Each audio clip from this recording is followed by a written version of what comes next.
Hey, what's up? My name is Ryan Hullman, founder of Sales Recruiting University, and today we're going to talk about how to onboard commission-based sales reps, which is a really challenging task. If you know anything about the recruiting process, you may know that it takes 100 applications just to get one rep into onboarding. Those are the conservative numbers, right? 50 to 200 applications. And the typical company, at least before working with us, was spending 10 hours going through this process just to get one rep into Monday.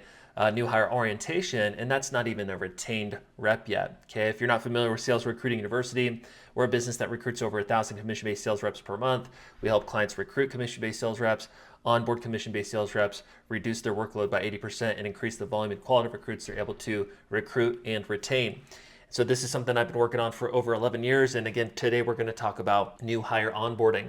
So as an example, if you were to need 100 applications just to get one rep into onboarding, and that was a 10-hour time investment to be able to do that, but hypothetically, you need 3 or 4 recruits, call it 4 recruits to get one to stick and scale up into sales production for your all commission opportunity where reps need to self-generate and close their own leads. Well, that means you need to recruit 4 reps to get one to stick, meaning 40 hours plus of recruiting work. We're not even talking about onboarding yet. Onboarding is twice or more the time investment per rep.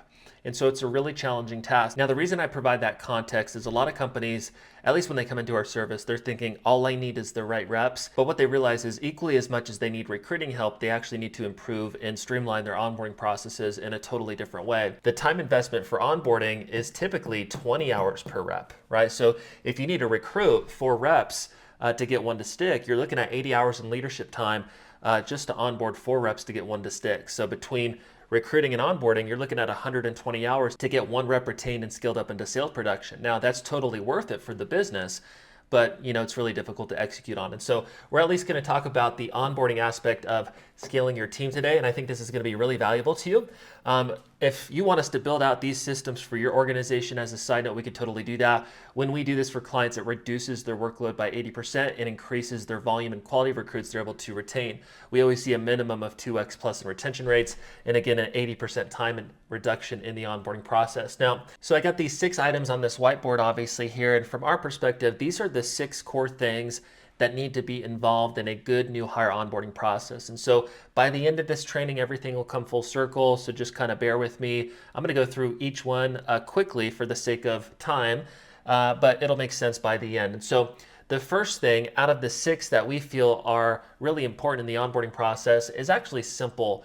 You could put this together this week, assuming you know the core things that need to be on the checklist. But the checklist is your new hire checklist. So this is everything that needs to happen daily for the first 2 weeks. Hypothetically, if you have working days, Monday, Tuesday, Wednesday, Thursday, Friday for the first 2 weeks, the first 2 weeks of working days, everything administratively, training related, sales team related, sales activity related, role play related, support related, sales technology related, everything that is necessary daily for the rep to be on track for success the following day, that's actually going to be on the checklist. So the rep comes in and they know exactly what they need to execute on Monday to be perfectly on track for Tuesday. They need to know what they need to do on Tuesday to be perfectly on track for Wednesday, and so on and so forth. And if they were to execute everything on the checklist in the onboarding line items, then they would be on track for success by the end of 2 weeks. And you'll see that for a rep that actually makes it for their first 2 weeks, when you have things really systematized like this, you're actually most likely going to retain that rep after the first 2 weeks, assuming they followed the system. And so very high level, if you have it organized, like we'll talk about in this training, if a rep doesn't follow the process, they're pretty much out of sight, out of mind within your commission-based sales program, right? So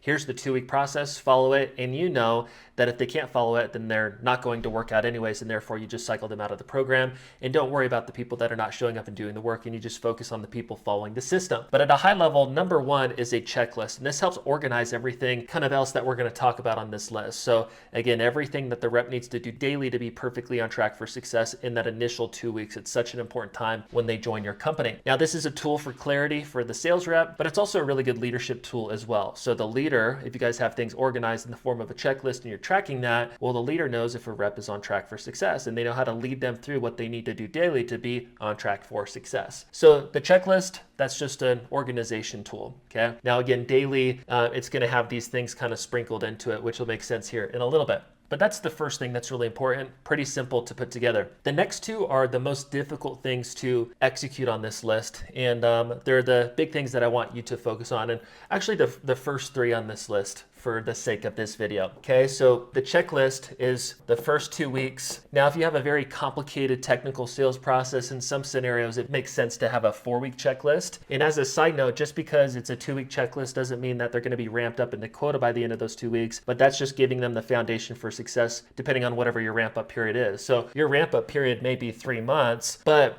if they do not execute in the first 2 weeks per the checklist and go through all the training line items like they need to in sales activities, then they're never going to make it here. And so it's the checklist that gives them the foundation to ramp up into success over the first 1 to 2, 3, 6 months, depending on whatever it takes to ramp up into quota for you. So that's the checklist. The next thing is the informational side. Now, this is really challenging. These two right here, the information side and the role play side, assuming you're comparing it to a good onboarding process, they are the most difficult things to execute when onboarding reps, okay? The typical organization is going to, if they're onboarding reps, they're going to spend, at least 5, but typically 10, 20, 30 plus hours with a rep or a group of sales reps repeating information that the reps need to learn, right? About the company, the industry, the sales process, the products and services, the sales tech, and more, so that the reps can get the information that they need to even have a chance at success.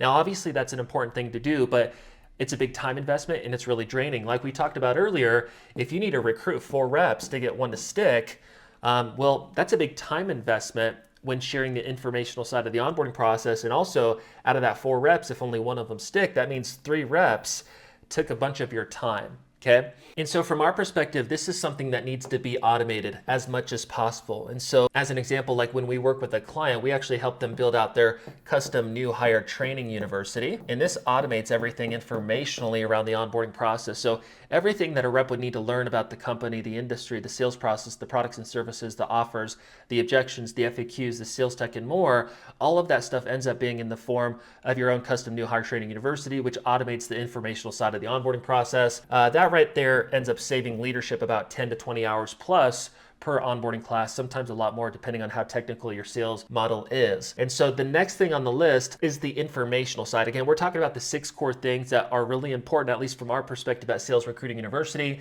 in a new hire onboarding process. The first thing is the checklist to organize everything that the rep needs to do in the first 2 weeks. And then the following things are kind of all the line items that are on the checklist every single day. And so the second one was the information side, right? You're either going to invest the time into doing that live with the rep or a group of reps, or you can transition all that content to be automated in the form of a university.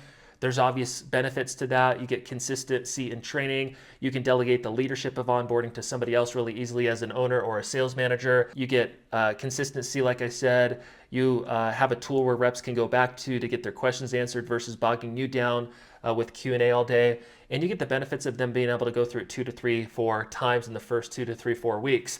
If you don't know the numbers, your sales reps actually forget 85% of the information that you communicate to them when they onboard. Just like you're going to forget 85% of the information that I'm going through in this video, well, your reps forget 85% of the information as well. But if you were to watch this video 3 to 4 times, now you're starting to retain 50+% of the information, which is going to allow you to better execute, if that makes sense. And so when you have a university, instead of doing these things live, it allows them to go through it multiple times. So we typically set it up within the first 2 weeks, for a rep to go through it 2 times. That's solid. And so that's a big piece as well. Again, that's going to save like 10 to 20 plus hours of time.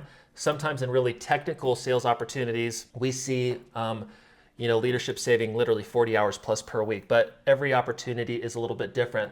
But that one is really important because that's a big time investment. Now, to backtrack just a second, if you wanted to build a sales team of hypothetically 5 reps, but you need to recruit 4 reps for every one that sticks, well, that means you actually need to recruit 20 commission-based sales reps and onboard 20 commission-based sales reps to retain your 5, right? So if you have a 25% retention rate, you need to recruit 20 to get your 5, and therefore recruiting and onboarding is a big time investment. When these things are automated, like this third thing I'll go through, you can actually execute on that without hating your life from a leadership perspective, okay? When you're constantly recruiting and onboarding reps, it's a grind. And the more that you want to scale, the bigger grind it is, and the more that you'll burn out your sales leadership team, if you have any sales leadership team, or just you'll have your own burnout as an owner. And so the more that you can automate those things, the more that you'll experience less burnout, and the faster that you can grow, because onboarding is not as painful, and therefore you're willing to pump more commission-based sales reps into your program. Now, I don't care if you want to build a sales team of 2, 20, 200, all of this stuff is the same stuff. And obviously, if you have salaries or training pay or lead opportunities where there's a financial cash investment into the sales opportunity, you can't recruit a million people. And so that's a different discussion. But anyways, if you want consultation around those kind of things, just hit us up later. But anyways, the second thing is the informational side. We believe that that should be fully automated. And the structure of it's really important. A lot of companies, like I just talked to a client yesterday who had like 100 plus videos in their university. I would say 5% of clients when they onboard to our service already have some type of university, but in about every case, they have it structured wrong, and it's information and technical product and service info overload. And so that company had like 120-ish videos, and we're gonna redo their new hire training university, and it's gonna be 15-ish videos, but it's gonna produce better results from a retention perspective. They were trying to give everything that a rep needs to learn literally over a 6-month period in a short period of time, and it's just kind of messy. And so at a very high level, if this is helpful for you, in the informational side, when a rep is plugging into your company, whether you're doing it live or they're going through a new hire training university, all they need to know is how to execute the sales system, right? The stages within your sales process, they need to know the steps within those stages. They need to know the scripting within those stages, the typical questions that happen within those stages, the sales tech that's involved in those stages. And that's kind of the basics, right? They need to know the sales process and how to execute on that fully. So it's absolutely clear. When you overload them with every product and service that you have, or in-depth product knowledge, or in-depth company culture or industry or motivational stuff, that's just fluff that's not needed in the first 2 to 3, 4, 8 weeks.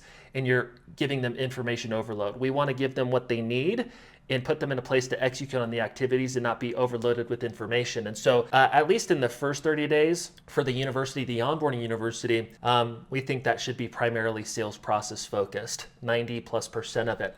Okay, now to move on, the third thing here is role play. Now this is another thing that's difficult to execute on. What I see is at least when we onboard companies, and they're typically small businesses that don't even have sales leadership yet, they have challenges just executing on the informational side. And they were doing that live or planning on doing it live. And they realized, oh, we can save time by building out a new hire training university with SRU, Sales Recruiting University. But sometimes companies are executing on the informational side, meaning that they had an onboarding process before, but the owner or a sales leader, if they have a sales leader, is investing 5, 10, 20, 30, 40 hours a week when they're onboarding reps to get them the information, and they're seeing reps fall off, and it's a mess, and it's really annoying, and it burns them out. Most companies are not doing this piece, which is role-playing coaching, because there's just not a time to do it, because there's just not enough time in the day to execute on these things. So what I was kind of referring to a second ago is a lot of companies, they're at least trying to execute on the informational side, but almost none of them, 90+% of them, are not executing on the role play and coaching side of scaling the team. And so when you onboard a sales rep, you don't want them to just get the information, but you want them to practice the information. So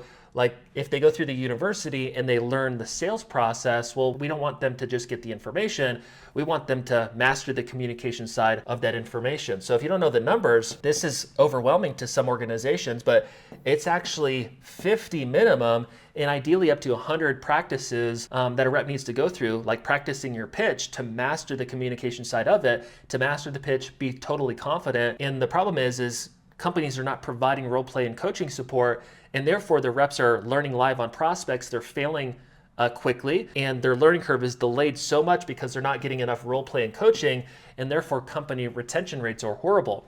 And so ideally what you would do is you would let them master the information through a new hire training university, and then put them in a place where they can practice the pitch 50 to 100 times via role play and coaching. Now, this is virtually impossible to do live with ownership or sales leadership. And this is even for companies that have full-time sales management and sales trainers, which is not the majority of small business owners. In short, role-playing coaching is almost impossible to execute on, right? We talked about, the informational side typically being 10 to 20 hours, right, a week per rep, although you can put groups of reps into it. And obviously if it's automated, that's just in the form of videos, documents, and quizzes. But role play, if you were going to compare that per sales rep, that's another 10 to 20 hours, sometimes more if it's a really technical sales process, assuming you're comparing it to the rep getting 50 to 100 pitches and practices in to master the pitch. And so that's impossible to do, right? If you onboarded 4 reps, you don't have 40 to 80 hours to spend time with them to ensure that they get 50 to 100 pitches in. Obviously, no company does. But the beautiful thing, which is my main point for today, is that with technology, you can actually automate the role playing coaching aspect of onboarding your team. And this is huge. We're all familiar with the AI tech that's been coming out over the last year or so. At least at Sales Recruiting University, what we did is we worked to build out our own platform where we can take clients' sales process and stages, the types of customers that they sell to, the scripts, the objections, the top FAQs, all of the communication aspects of the sales process, as well as understanding the type of prospects that they sell to, whether it's consumers or businesses. And we custom create within our platform, Rep Coach AI, role-playing coaching scenarios. So Rep can log in and practice with an AI customer the pitch that they learned inside of the university, submit those role plays and get coaching and grading based on how well they're doing. And this automates the role play and coaching aspect of scaling your team, meaning that you can finally get the rep to get 50 to 100 practices in while they're actually learning the information, okay? So these two things are kind of big time investments. And what's beautiful about technology, if you have the right systems in place, and again, we can help you with this, is you can automate all that stuff. And when all of these things come together, primarily around this, because that's the big time investment typically from leadership, assuming you're doing it live, this allows you to reduce, compared to the traditional onboarding process, it reduces leadership time by 80%. We always see an increase of a bare minimum increase of retention rates by 2x when all of these things come together. And usually it's more like 3 to 4, 5x. This is even for the companies that have come to us as clients that were doing, 20, 30, 40, 50 million beforehand, where they had all the trainers, all the sales management, all the perfect processes. Once they implemented these things, even those organizations see 3, 4x increase in retention rates. Okay, so anyways, to backtrack, we're talking through the 6 core things that you need to implement to have a good onboarding process, at least from our perspective. The first thing is a checklist to organize everything that happens within the first 2 weeks. And then all of these things are things that are ideally happening on roughly a daily basis for the rep.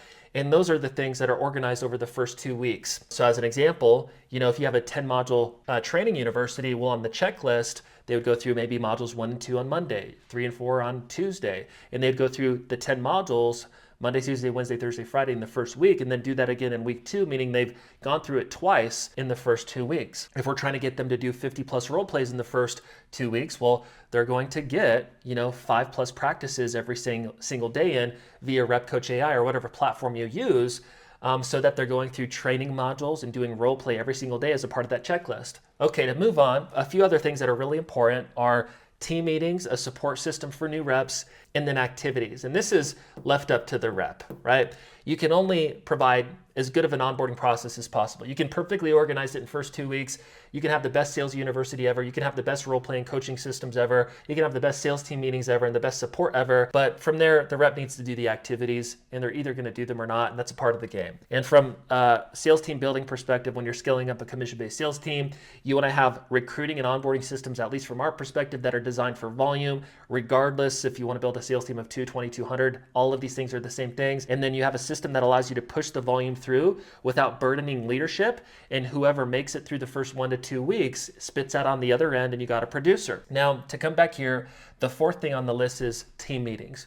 We're not going to dive into sales team meetings in depth, but very general. You want reps to start to experience what it's like to work with leadership more and be a part of the sales team culture. Now, when I say sales team culture for the small business owner, if they don't really have a successful sales team yet, there may be a little bit of insecurity there, but you have to start sales team meetings at some time. The ideal minimum is 1, obviously, but ideally 2 would be the minimum weekly, right? So hypothetically, Tuesday and Thursdays, every single week, you do sales team meetings at 10 to 11 a.m. or whatever times you want to do them. But minimum of 1 and up to 5 team meetings per day. There's preferences in terms of how you want to manage and based on the nature of the sales model and how much reps need support. And if you want to figure out the cadence for you, you can reach out to us later. But team meetings, for the sake of onboarding, you can think about it in terms of the reps starting to experience what it's like to work at the company and culture. And that'll be one of the things that cycles them in or out, right? Maybe they end up not liking you as a leader, or maybe they don't like the sales model after a couple weeks, and whatever it is, ideally the meetings in the sales team meeting process retains the rep, but sometimes they'll experience what it's like to work at the company and cycle out, and that's a part of the game. But in the team meeting process, we want to start to get them to experience the culture. The fifth thing is support, okay? If you were to recruit me and I were to start going through my first couple weeks and I'm following all the tasks on the new hire checklist, I'm gonna have a lot of questions. And it's really difficult to support reps at scale. If we just compare it to the numbers we were talking about earlier, if you need to recruit 4 reps for every one that sticks, Well, ideally, you have recruiting and onboarding systems that allow you to at least recruit and onboard 4 reps at a time so that your recruiting efforts produce revenue. But what's challenging from a support perspective, which is what we're talking about now, is if you have 4 reps show up on Monday and they start to follow the activities and they have a bunch of questions, well, what you don't want is people hitting you up on a call, email, text, via Slack all day and being distracted with whatever your day-to-day leadership job is, whether you're an owner or a sales manager. In short, you can't have a system that allows reps to distract you all day. That's really challenging. And especially if 3 of these 4 reps or whatever your numbers are going to cycle out, that's potential wasted time for you, which is wasted money. And so anyways, you want to have a support system that allows you to support reps and get their questions answered at scale. Obviously, they're going to be they're going to learn a lot in the New Hire Training University, but they're going to have questions as they go. And that's a part of the leadership process. And we have found that, the best way to do this is just in an end of day meeting in the first 2 weeks for new hires. Now, this is not absolutely required. You could technically provide this type of support via Slack and some type of communication tool where it's like, hey, ask your questions here and I'll always get to you within 24 hours. But that's not the best scenario. We have found that pushing reps into end of day meetings specifically for new hires is the best way to support all of them at scale. And you onboard them and say, hey, you're going to have a lot of questions in these first 2 weeks. Save your questions for the end of day meeting. You're going to do them Monday, Tuesday, Wednesday, Thursday, Friday for the first 2 weeks. And by the end of the 2 weeks, you're going to get through the majority of your learning curve and be on track for ramping up into success. And so end of day meeting allows you to set parameters around how they can blow you up throughout the day, which is pretty much they can't, or if they do, they're not going to get the support that they want to, and they have to save their needs and their questions for the end of day meeting so you can support all of the new reps at once in a way that brings value to everybody. So it's a way for you to provide leadership support, show that you care about them, get their questions answered without being distracted all day with phone calls, emails, and texts and these kind of things. And of course, reps typically have all the same questions coming up. So it's like a little bit of a coaching program that happens in the first 2 weeks with new hires. They're asking questions and your answers are providing value to others and vice versa. And it's the easiest way for you to scale support from a leadership perspective as reps get through their learning curve. The last thing is activities. Now, in terms of the checklist, at some time in the first 2 weeks, regardless of your sales model, there's going to be a day that a rep starts doing sales activities, right? This is the job, right? So as an example, if it's a entry-level appointment setting or canvassing type of opportunity, well, they're probably going to be on the phones or in the field on Tuesday or Wednesday. And on Tuesday or Wednesday, through week 1 on the checklist, their activities are going to be listed on that checklist. So as an example, Wednesday, do your 50 outbound phone calls and send 10 emails. Thursday, same thing. Friday, same thing. And we're starting to get them into the cadence of the sales activity that's going to be required for them to ramp up into success. Maybe if it's a more technical opportunity and there's a bigger learning curve, maybe people are not in the field or on the phones until week 2 on Monday. But my point is at some time, there's going to be sales activities for the reps to execute, and you want to put that on the checklist. And if you can imagine, the rep has the checklist, and every day they're going through the university, they're going through role plays.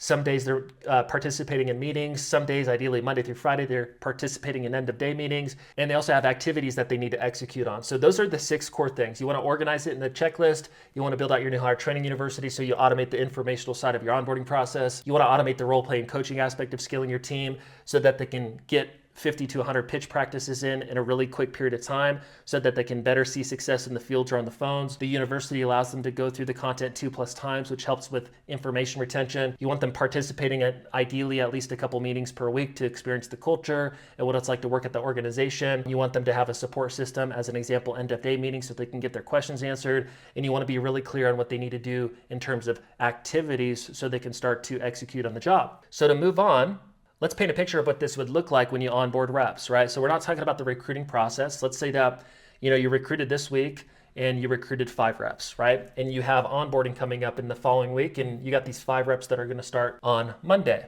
Okay, well, these 5 reps come into Monday and you have a structure that maybe looks something like this. The red up here is new hire orientation. It's just for a couple hours. Tuesday and Thursday is your morning sales team meetings weekly. If you want to do less or more, that's up to you. And then like we've talked about, at the bottom here, from hypothetically 5 to 5:30 or 5 to 6 p.m. at the end of your working day, you have an end of day meeting that's for new hires. And these are kind of the things that are on your schedule. Maybe this is your bi-weekly onboarding schedule, your monthly or your weekly onboarding schedule. and you pump reps into new hire orientation. The basics of that is getting them excited about the opportunity, recapping on what it's going to be like to ramp up into the position, and then primarily giving them absolute clarity on everything that they need to do in the first 2 weeks per the checklist to be on track for success. So they get the checklist, they get access to the university, they get access to the role-playing coaching platform, they get plugged into the sales team meetings, they get plugged into the end of day meetings. We provide them clarity on what it's going to look like to execute in the sales activities, and they are just getting absolute clarity and confidence in the onboarding process. And you organize all these things, and they come into Monday and they're absolutely blown away with how organized your company is and the resources that they have to ramp up into success at your company. And so they come out of, new hire orientation. This is only a couple hours, so a fairly minimal time investment compared to probably what you've done historically for onboarding reps. And then from there, they're following the tasks. These things on the calendar are just normal management support things. And the bigger time investment in the onboarding process is them doing downtime tasks. The bigger ones are going through the university modules, doing role-playing coaching, and eventually doing the activities. And they come into Monday and, they come out of new hire orientation, and hypothetically they have 4 tasks to do plus their end of day meeting. And then on Tuesday, maybe they have 5 tasks, and Wednesday, 5 tasks, and, Thursday, 5 tasks, and Friday, 5 tasks, whatever it is, right? And then there's 24 tasks that need to happen at the end of week 1, okay? And what happens really quickly is you realize who's going to follow the process and who's not going to follow the process. And you have week 1 and week 2 of the checklist. You onboard your 5 reps here. There's 25-ish plus tasks that need to happen. And out of those 5 reps in week 1, only 2 to 3 of them actually follow the system, which means 2 to 3 of the 5 cycled out. And now you have 2 to 3 people coming into week 2 that have really gone through a solid process. They're really worth leadership's time. And if they get through the end of the other 25-ish plus tasks at the end of week 2, you most likely have a retained rep that at a bare minimum is bringing you a fairly significant ROI on your time and your recruiting efforts, even if they don't stick with you long term. But if somebody followed this system, you're most likely going to have a producer for at least a while, ideally long term, of course. And so that's the basics of what I wanted to cover for the video today. Hopefully this was valuable to you. If you have questions, go ahead and drop those in the comment section. Again, my name is Ryan Hullman, founder of Sales Recruiting University. We're a company that specializes in recruiting and onboarding commission-based sales reps. We recruit over 1,000 commission-based sales reps per month for hundreds of businesses all over the country. And on top of recruiting and onboarding efforts, we help clients systematize everything within their sales department based on their specific needs so that their organization is designed for scale. So drop a question, drop a comment, subscribe, all of those things. And if you want to connect with us, go to salesrecruitinguniversity.com and we will talk to you soon. Thank you so much.